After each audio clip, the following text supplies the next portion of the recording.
Hey guys, this is Turok, and in this video I'm going to be reviewing One Piece chapter 1173. We're continuing the main, I guess, I feel like we're getting into almost like the final act of the One Piece now. We finally got some stuff happening. We got the Straw Hats. Once like the Straw Hats start getting involved in a part of a story like this, you really can start feeling it ramp up. And Oda's got it going now. Things are starting to happen.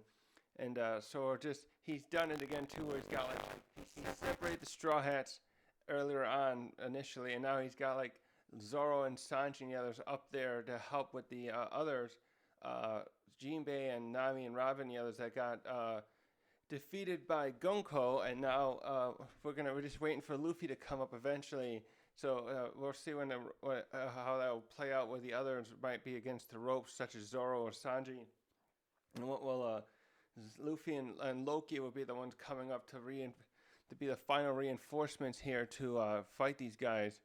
And so everyone else now is starting to figure out how to deal with Dorian Bragi, not King Jarl, Chief Jarl, who is the de facto leader of Elbath. It gave a wonderful speech in the last chapter. While the other stuff was happening, Dorian Bragi, as a quick recap, are making their way toward him to kill him, and then under the orders of they're under the Domi Reversi with Emu being there in a kind of projection thing possessing Gunko, and so Zorro and Hiruden's crew have arrived up there, and Sanji's there too. The other Straw Hats, everyone except Luffy's up there now. Right, I think so. As far as the Straw Hats go, and right, because that's right, Sanji, and it was Sanji, Zorro, and Chopper that came up there. So Hiruden and Stevenson and Zorro joined up with the others with Oimo and only one of them there was Kashi. I think it was Kashi. Oimo is with Ripley's group. And so while this is happening, we have the so Summers, I believe, is still taking care of the kids, and Gunko is overseeing this is really Emu at this point, is overseeing everything happening here. We haven't seen where Killingham is. We saw him. They showed the three of them side by side in a panel last chapter, but that was not them together. Summers was like, I think our job's almost done. It's time for a nap. And this is why they were all listening to Jarl's speech. And by the way, we still haven't seen any of the elders. I think I said that before, but I wonder if those other elders are just in other villages, or if they're in that next realm above. I think it's called the Heaven Realm, or the Astral. Was it something like that? I couldn't find which chapter showed that. I know Oda showed it off in one of the chapters. I was trying to go through the ones right after the Straw Hats. I was sure it was in the 30s, the 1130s chapters. They showed a map and it showed how there was the underworld, the sun world here, and then I think they called it the heaven world in the translation. And I couldn't find where that one is, and I was wondering if that's where some of the other elders could be. Like maybe if there are maybe some of them are like high priest type things, like I was discussing once before. Like I'm wondering if some of them are like. I wonder if they have like a system there with that kind of stuff, with temples and that, because we know they run laws and stuff like that, and often there's like a religious groups like that in other non-Christian or non-monotheistic type cultures would have like a priests and priestesses or whatever be the also kind of the lord. They lord over the not lord over. They have a certain government type position where they're ruling stuff. And they keep keep the peace. They still would have like a law enforcement type stuff, like we have with these warriors in these different villages. But they would oversee the cultural stuff and the different what do you call it? Where they're different celebrations and religious proceedings and stuff like that. And so there's another word I'm looking for. I can't think of it. And so I wonder if some of the other elders are like that, and preside over that kind of stuff, and so might be up in the heaven world, the heaven realm above. That's above this one. But anyways, Chief Yarrow's down here, so he's waiting for Dorian Bragi to come, and he gave a great speech, and we ended off with we also found out Brooke was ran off to try to. We were correct. He's going after to talk to Gunko because we saw that flashback in like 1149, I think, that him and Gunko knew each other, and he's realizing like. So he's trying to piece together like, oh, how can that be, and stuff like that. And so we got Zorro here having a plan to stop Dorian Bragi, because they've at the end they've made it up to the village where Jarl is, the West Village. This is the one where the Straw Hats were at when they came there, and we were partying with them before all hell broke loose. So let's start out here. Is this the right one? I think. One sec. Yeah, this is the right one. Okay, so we start off. Oda does a lot of double panels actually in the early part of this chapter. I really like that. He usually has those saved, like reserved for later, or they just end up being that way. So we got the possessed giants led by Dorian Bragi on the one side of the village, with the Jarl and the other warriors there to protect him, squaring off against each other. And while that's happening, so Dorian Bragi start coming after him, and Jarl's like, what the heck became of you guys? And I think it's funny, not a little bit, it's just that like, it's like, okay, I hope you guys realize you can't reason with them anymore. They keep trying to. I think Omer and Kashi were trying that, and I think it was who was it? It was Kashi. Which one was it they showed last one? He's with I keep getting their names mixed up again. Yeah, that's Kashi.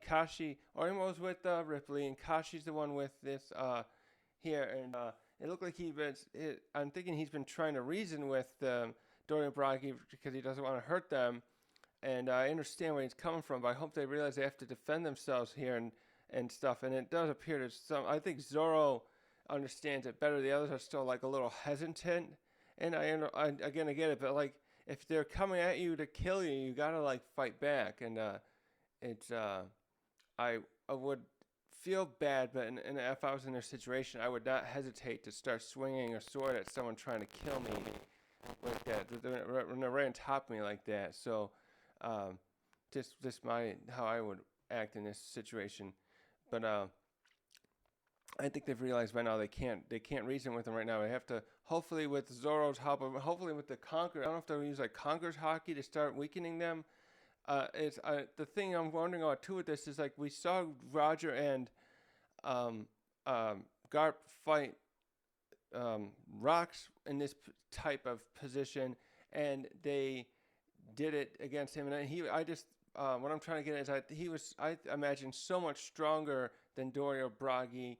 So I'm thinking I'm wondering if the character's if their own strength, what I'm kind of getting at is I wonder if someone who's very strong gets possessed, if their individual strength amplifies, and their hockey and such amplifies this transformation, and if they're not quite as anyone who's not I'm just using that using that theory. Rocks would set a very high bar of having to have people as strong as Rocks and Garp even have to work together to weaken him out of that form. And I'm wondering if the Dorian Bragi, as strong as they are, wouldn't be as much as strong as Rocks if enough Conqueror's Hockey is used on them, if it would knock them out of this state, as well as the others. So, other than that, I don't know if they'll have to kick Emu out of here so it turns off. The Emu staying here and making sure the job's getting done because he was upset that Summers and the others are taking too long. But I'm wondering if his presence remaining there is also making this Domi Reversi stay on like that. I'm thinking, is there a possibility of some kind of time limit with this, if he was not there anymore? So we'll see. So now we switch to Stevison and Hiruden and Zorro. They're catching up with at the West Village, following right in the tracks of of Dorian Bragi's group. And so Zorro says on the last chapter he has a plan. So he's like first of all, before he explains the plan, Zorro's like, oh, first I I need to ask if it's okay if I try cutting them into pieces. And Haruna's like, well, they're members of our giant pirate crew. They're our, they're our friends and people we look up to. But we also got to look up, and then Stevenson's pointing out, well, we have to, our main priority at this point should be protecting Chief Jarl. And for ideally, we don't want to hurt Dorian Bragi, but this is an unprecedented situation. So, and so they're kind of thinking, well, we don't want you to cut them, but we also heard that they can't even be harmed. So, in this situation, it might be, they're probably just thinking, well, we're going to have to basically give you permission, because what else are we going to do? We have to try something different to stop them. And so they get close, and some of the other possessed, I'm going to call them possessed giants, turn and see their group, and then Stevenson's like, remember, we heard from Kakashi, we can't get in between them. They'll force us to be transformed as well. So these two possessed giants start mocking them. Oh, have you guys managed to unite all of giant kind yet? It looks like no. And so I don't know if that's just because they get angry right there, but maybe just I think Stevenson and Haruna are probably gonna try and distract these guys too. And they say, go ahead, Zorro. And then so he leaps off, and he heads up above them. And I think it's just the other two is like, oh, is that your plan? You're making sure you won't get sandwiched on the ground between them. That'll keep you from being possessed. I didn't even think of that. Okay, yeah. So he's gonna go above them, and so the other two split up here. The giants, the one of those possessed ones, the blonde-haired guy swings his sword at Stevenson and Haruna, and they decide to split up. Haruna even says, let's go around and try and flank them. Meanwhile, Zorro starts leaping across the heads of these other possessed ones in the group, and he leaps up above them and prepares to use one of his Santoryu attacks. And so he pulls out one called Crossing of the Six Paths. Is this one he's used before? I forgot to look that up. I can't find it right now. I'll find a list of his techniques later. I don't know if this is one he's used before. The name doesn't ring a bell off the top of my head, but it might be one I know he's got a number of these ones. So he starts cutting up this whole group of the other possessed ones, the rank and file, other ones following Dorian Bragi, and then Zorro heads over to the captains, and he comes up at them, and I can't tell if this was meant to be done on purpose or not. He leaps between them. I feel like this was done purposely, and they end up cutting each other with their own weapons as they swing at Zorro. I think they're not thinking strategically in this possessed form. They're kind of like just following the orders and just ready to swing at anything that's their enemy. No, wait, the way he looks down there, I'm still confused on this, if he really meant to do this or not. Or if maybe they're starting to regain their... Oh, is that maybe, because they show them like bleeding after that. I wonder if their own weapons now possessed can harm them here, is what Oda's implying. But yeah, you can see, so Dory, he's the one with the sword. He cuts Bragi down Bragi's left shoulder, and so he made like a vertical downward cut, and then Bragi's got a sword, the axe, and he swung it horizontally, and he cuts Dory right at the neck there. And so we don't know exactly what happens here. We switch away from that there. We're going to swap around to these three main areas here. That's the end of that one. So now we are going to get filled in on another thing we've been wondering here since last chapter is that what is the connection here with Brook and Gunko? And we find here, as you can see in this, that Gunko is some princess from someplace that Brook recognized once. And so he's still tied up in Gunko's arrow. So I think the way they describe Jinbei said is, oh, Brook ran off or something like that, or left. I forgot how he wrote that. It was written. He's basically just crawling like a little he's tied up. So he's got a little snail motion probably going on there, and he's getting close to where Gunko is, and he starts calling her by her. We found her Princess Shuri, and so he's going to her, and so he's calling out to her, and so Imu turns toward him, and you see this point here where Gunko appears to be regaining her consciousness. I don't. So actually, this might brings up a little confusion here. And while Emu is possessing somebody else, does the person being possessed just slip unconscious, or are they still there watching kind of as Emu possesses them? Much like with the Domi Reversi, we saw with Rocks, while he was possessed, he was still conscious there, and he was telepathically speaking to Roger and Garp.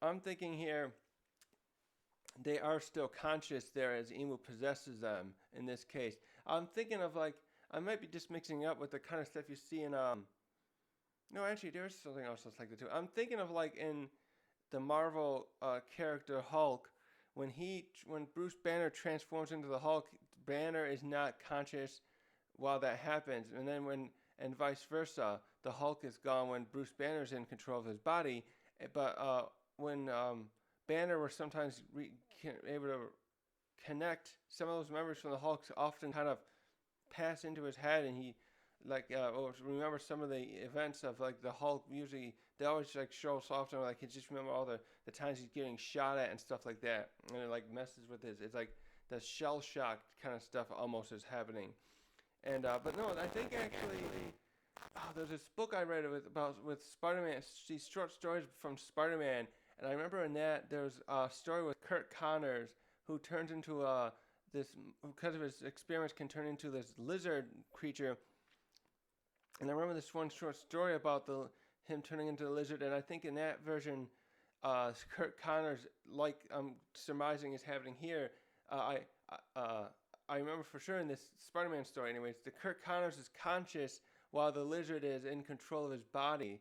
So I'm thinking of that kind of mentalities that might be happening here. And what's going to happen here is I think Gunko, and you see that Gunko sees him, and it's like she's like, by her having these memories, she must be having these memories back. So something's happened where her memories have been suppressed here, we'll see.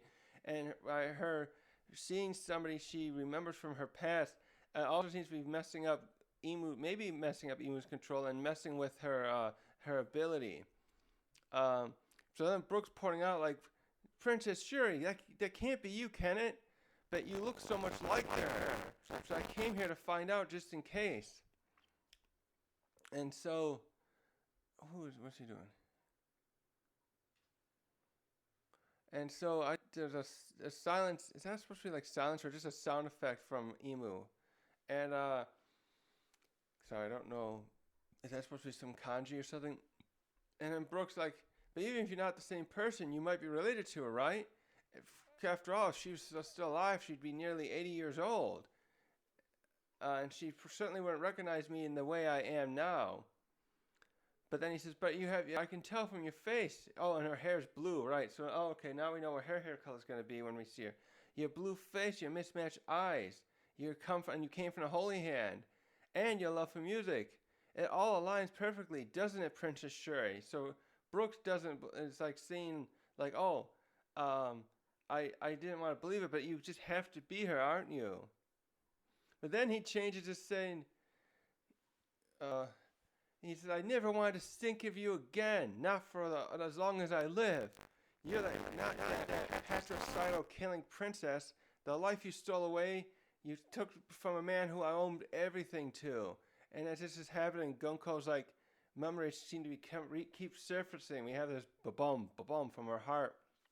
And so we have to stop there. So there's something there. I'm trying to think who else. So someone, I'm wondering, he came from a specific country.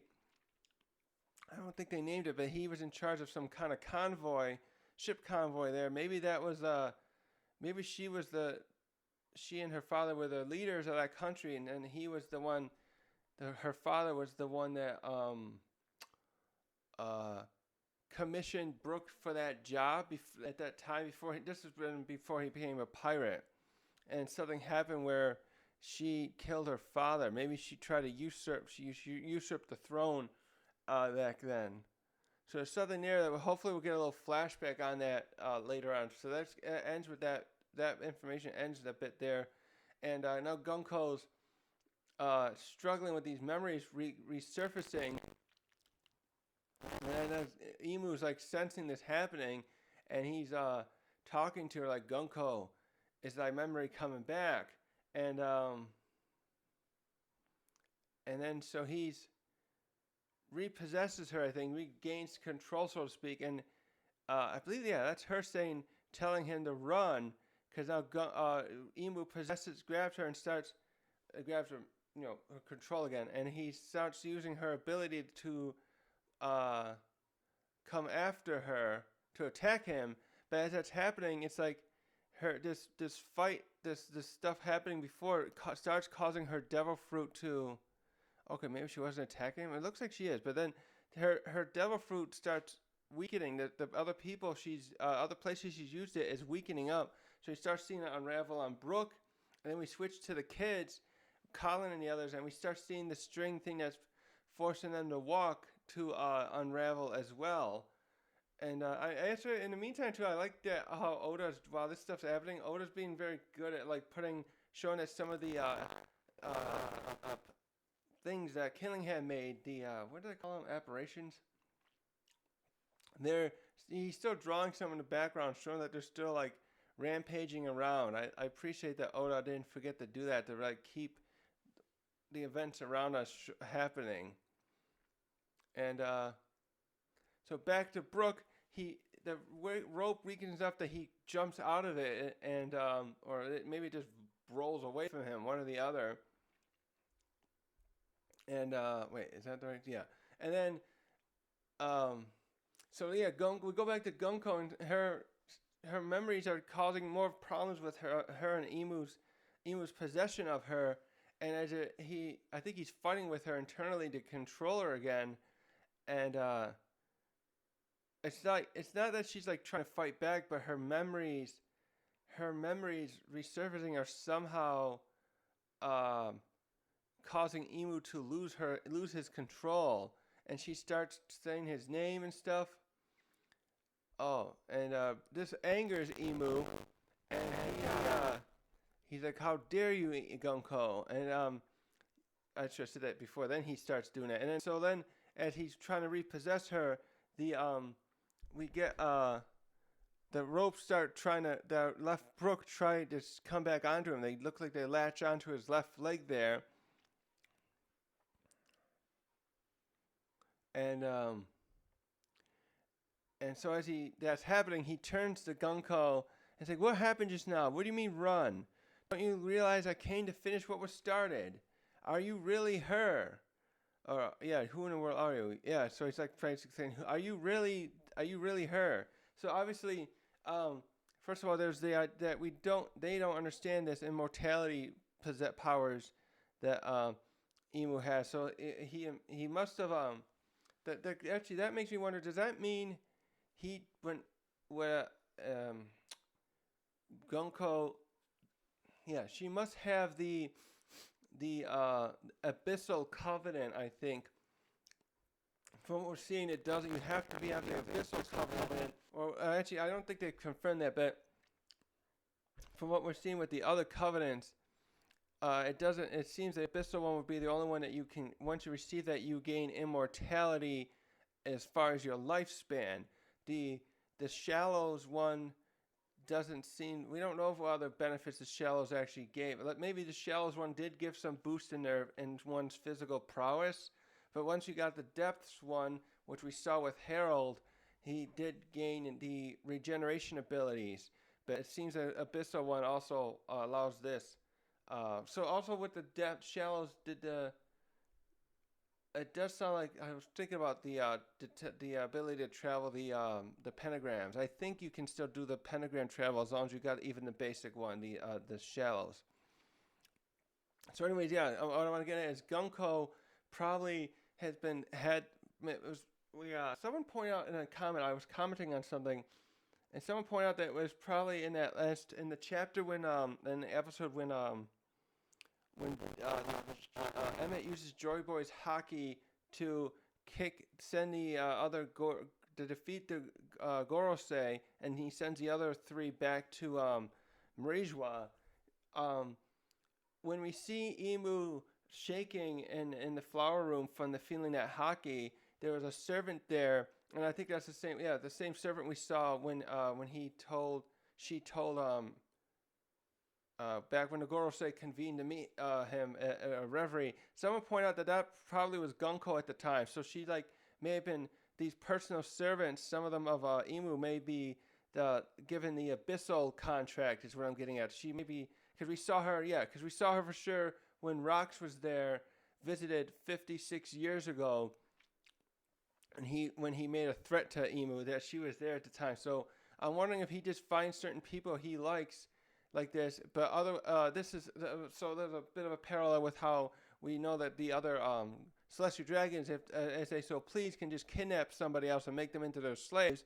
We saw the horrible version of this that happened with Ginny, but now I'm thinking Imu with his powers, because he'll take somebody and he's done something to their memories and then gives them the contract so that they can be his personal servant as long as he wants them to, until maybe he grows bored with them or something. So he may have taken a liking to Gunko in some capacity that he wanted to make her his servant like this.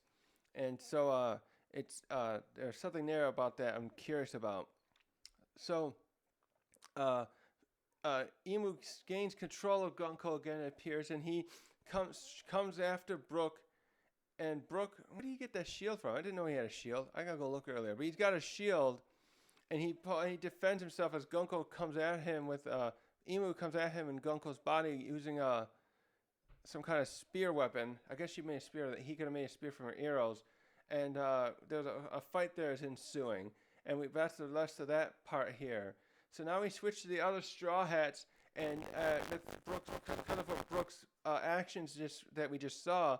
The Usopp, Nami, and Jinbei are able to get free from the strings that Gunko had put around them when they attempted to fight her earlier. And Usopp's trying to take the credit. Oh, I did it. My mental powers are so great, I can make the strings loose. I mean, the arrows. And Jinbei's like, oh, yeah, go slack for a moment. And so Jinbei's like assessing the situation. Okay, what do we do now? And then we got Nami. She's trying to say, oh gosh, we can't free Robin though. She's being tied up by something else. And Nami, so she's trying to work on that stuff, but then she's probably gonna hurt herself there. It doesn't show her that the things start appearing. I think were they invisible initially, like they did with the kids? Anyways, Nami just says, Robin says to Nami, don't worry about me. Let's just go after the children now that you guys are free. And Jinbei points out, oh, I saw Angie run away to the Western Village. So I think, I know what we saw her at the school a while back, and she, I think she was there with, I think it was Killingham was there, and then she was forced to set the library on fire. But now, I don't know if she was tied up by Gunko after that, but at any rate, it looks like she's going to go after the kids now. And then we see, look at Usopp in the back. Usopp's in the background like, oh, I have new powers. I can make the string come off. I mean the string. I keep thinking of string like Doflamingo, but no, it's the arrow things that Gunko's using.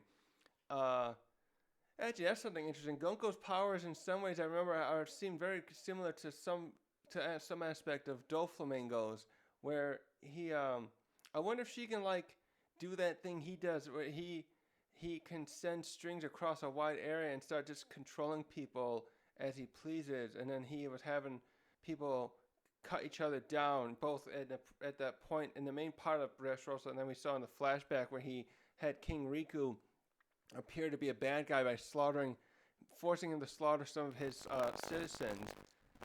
Gunko, we see how Gunko's doing it with these kids with setting a line and having it go toward what they want. But I wonder if she can do that with other people. Of course, without good hockey in a certain area effect. So this bit ends here with Sanji coming and finding the others. He broke up. Did he show him break up with the others? Wait a minute. I know he came up. When he came up, he was holding. Oh, that's right. He did. He asked Kami Kashi where Nami is in the last chapter.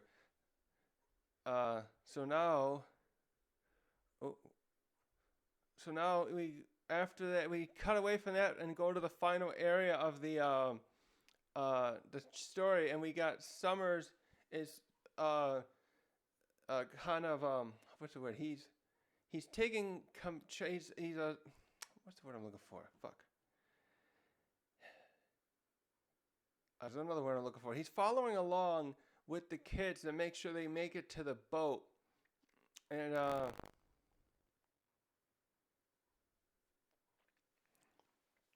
he's going on with the kids like, oh come on you brats, keep going. And he's laughing, he's having fun at watching them, go under Gunko's thing. And again, I like how Oda puts in the background showing some of the Killingham's things, the apparitions going around rampaging still. And anyways, yeah, Summers is like, this is great. These kids are gonna be there soon, and and the game will be over. And we got Colin there, like, oh, you must be one of those goddamn demons that Chief Yarrow's mentioned. You're gonna regret this, Elbaf's too strong. And oh, okay, so Summers is riding on one of his rose vine, a thorny vine he made, and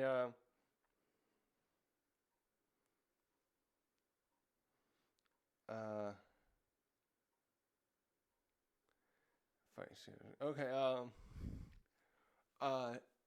Summers says, "Ha, we know they're strong. That's why we need you guys. Oh, I hear you're Scarper's son, huh?" And Colin's like, oh, just shut up and untie these thorns and fight us fair and square. And Scarper's like, ha, you're a funny kid. Why would I do that? Besides, we're almost at our destination now. You don't quit squawking. And so he starts gleefully saying, like, oh, there's the ship now. You make one last good at Elbaf. This is the last time you'll ever see it. And then some of the kids start freaking out. Oh no, I won't get to see mommy and daddy anymore. Help us. Don't let them take us away. So the kids are like losing their cool. The other ones anyways. And understandable. And so Killingham uses a snail. He starts saying, hey, Killingham. The great one too. So he's contacting Killingham and Emu because he's in Gunko's body. I'm almost completed the mission. I've arrived here at the port. Yeah, so we go to a shot here with with Summers and everyone, and the Ripley and Oimo's group has finally caught up to him, and so who's that? Who's saying that? We want to get out of here as soon as possible. Oh, okay, yeah, that's Summers again. So Summers is saying, "Is there anything else we need to do? I want to get the kids out of here then." And then we start hearing the voices of the others, and it's like, hey, kids. They start yelling their names. And Summers is like, what the heck? I thought those Killingham's things were supposed to be keeping these giants occupied. And so we get a shot of the Oimo, Ripley, and the others. And they said, we're coming, kids. We're almost there. And but then they're like, look out. What's that one girl? I forget which one her name is. She's like, look out from above. And then we get the apparition, the Nika apparition that they created, comes out and stabs into the ground in front of the group. And, they label him the god of destruction. So this is like the evil version of Nika that they imagine. And, oh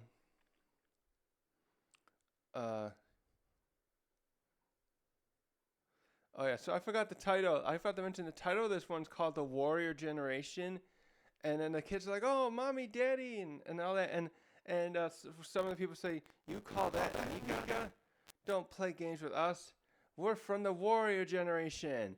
And all we see Ripley leading with, and Oimo and the others, they start fighting back, and they knock the Nika apparition down with their weapons.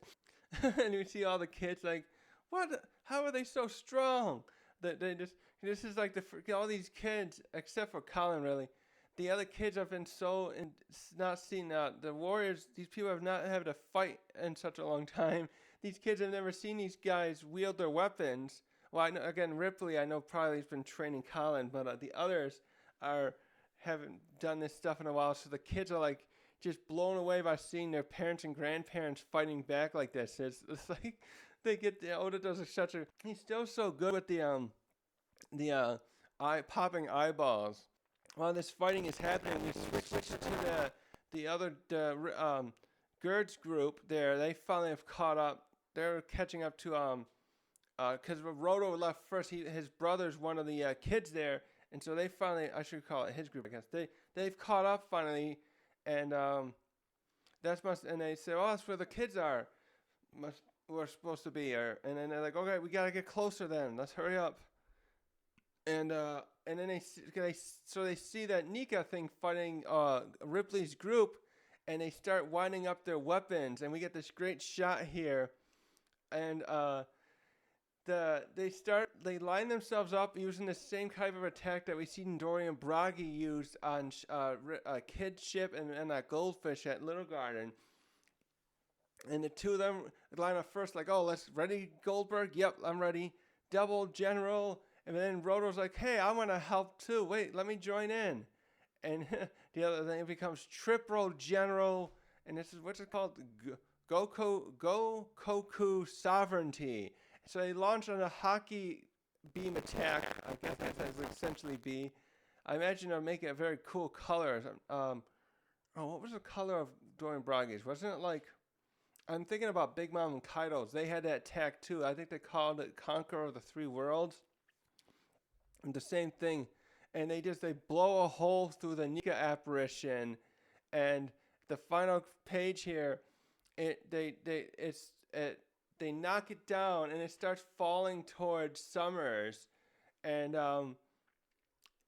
it comes at a fall. It looks like it falls on top of him, but also the final shot, it falls in such a way it destroys the ship that he was about to put the kids on. So that part's been helped out. Now we'll have to find a new ship.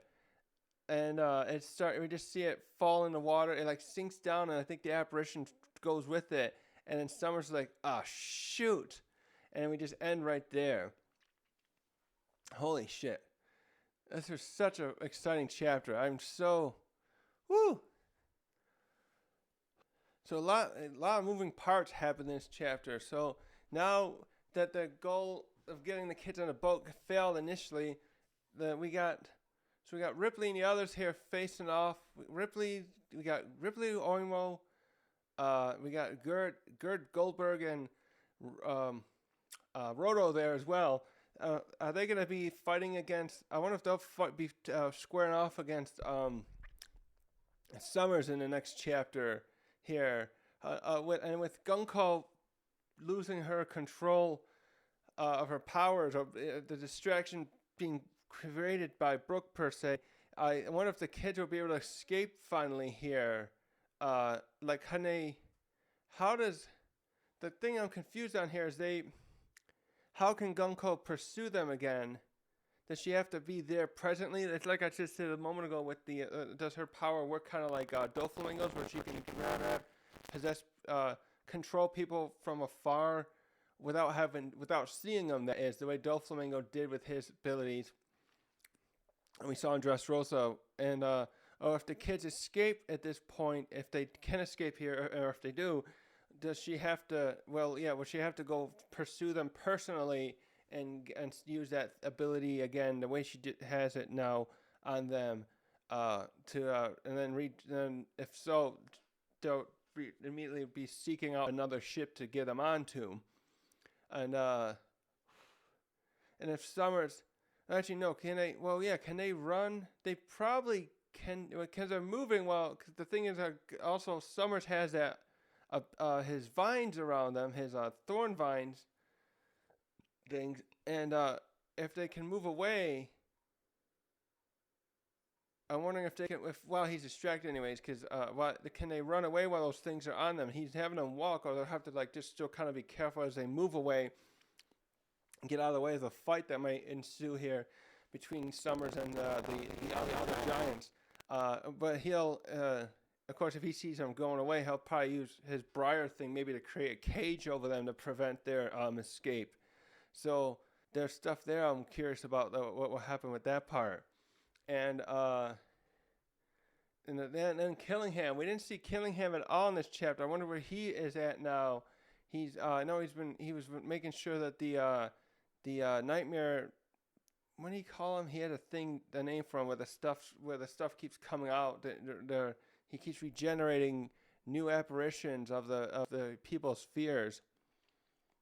He's probably just going around making sure that's being fine-tuned. I wonder if he'll come regroup with Summers, or maybe he'll end up facing off against Sanji and the other Straw Hats. That's something I'm thinking. I think I brought this up in the last chapter review too. I'm thinking that each of the three knights here might end up facing off against Zorro, Sanji, or Luffy respectively at some point. So I'm thinking Killingham and Sanji might end up being the ones that face off. They're over there somewhere else. I'm just picturing that, and I'm thinking Summers and Zorro would end up fighting then, because that would be interesting too, because Summers does bring out like these because he's using briar vine things. Zorro and him would be an interesting fight, and because he kind of wields a sword thing, seeing him and Zorro seem like an interesting matchup that Oda would put together, because then we can see Zorro's with his haki would probably start having to slice through some of those. Maybe if he uses the proper amount of Conqueror's haki with armament, he can destroy those briar vines that Summers has placed around the kids and others. That might be the way the Conqueror's haki. I'm thinking might be part of the Achilles heel, the kryptonite to that kind of ability. If they, other than like they said earlier, they want to go after them directly to make the powers turn the stuff the briar spell, I'm gonna call it, around the kids turn off. But I wonder if Zorro could cut those. Again, Conqueror's haki. And now we got Brook and Gunko going. I feel like the next chapters, hopefully it will also like bring in some more a flashback of what this relationship between Gunko and Brook is. He had such a long flashback here. I don't know if he'll dedicate an entire chapter or two like that. Would he do that? He might do something like that, or at least enough. I want to know if she's from his country, the country Brook came from. And did they meet? He mentioned something about knowing her from the Holy Land. So maybe he called her a princess. But then when I first read this, I was thinking, did he actually mean that maybe she was just one of the celestial dragons that he became friends with? We know there's sometimes a couple of these handful of these those nobles that are good people. So I just wonder if that translation means she's actually a princess from some other nation down here, not one of the nobles in Marijois. And yeah, they still gotta get Robin unhooked. So once they do that, so we gotta follow Angie as well. I think she was gonna probably try to hook up with Ripley and Oimo's group, unless she's gonna do it. Maybe she'll try to. Angie took off running. The thing I'm thinking about too is I wonder if Angie maybe would try to regroup with some people to go put the fire out in the library before it's too late and everything's destroyed. Also, the owl's still there too, right? Biblo, I think his name is. I wonder if he fled. I wonder if he's fled the library there, because he's not going to be able to do anything. Yeah, now I'm just confused about what happened here with Zorro's attack. What he intended to do here. Did he try to use Conqueror's haki there or something? He looked a little confused. My other thought when I saw this scene happen and with Zorro looking that way, I was wondering if maybe Dory and Bragi regained a little bit of their control of their bodies, and if they had purposely tried to strike each other in order to stop themselves from killing King Yarrow. Because from what we saw with rocks, we know that they can see everything. I know I said that previously, but yeah, I'm going to reiterate that. And so they're probably this whole time and saying, "Oh, I gotta get control of my body." And maybe if whatever Zorro did helped shake him out of it a little bit, and that's why they're trying to like make a final stand of stopping themselves from harming the chief. So I can't wait to see what other people think about what happened in that scene. I'm a bit confused by it, and I want to watch the other reviewers and make sure I'm probably making wrong about something with that. I feel like. So yeah, and we still haven't gone back to Luffy and Loki. So like, I want to see what they do next. I'm hoping they'll go cut back to them briefly in the next chapter, so we can 'cause I think we only saw them at the end of 71, right? So we got them there, right? That was his speech about Loki.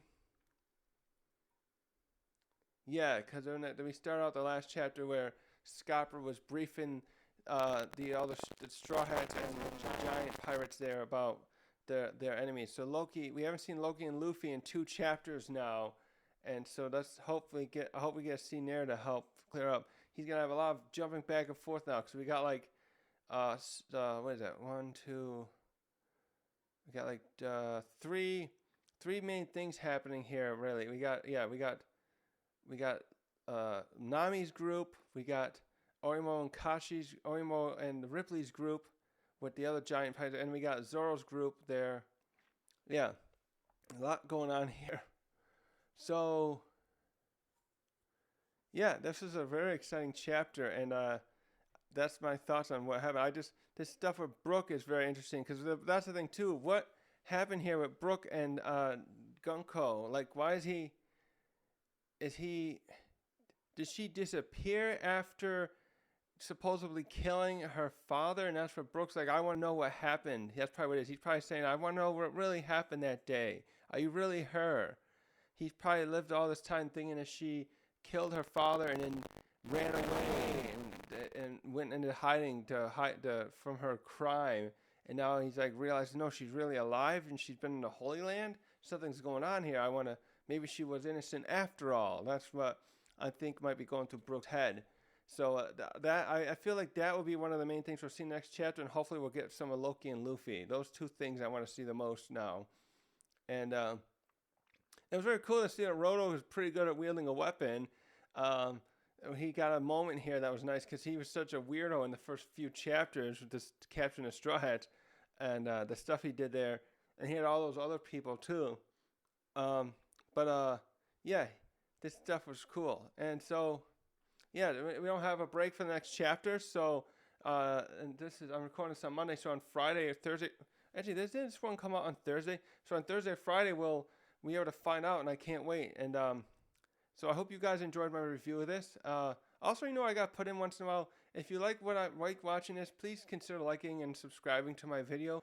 I'm nearly at 100. I'm getting closer to 100 subscribers. I think I'll do some kind of live stream for that, like a little mini celebration for reaching that like milestone. I know lots of other people like to do that, so I don't know what kind of thing I could do differently to celebrate, but I appreciate the likes I get in these videos, and anyways, thanks for watching.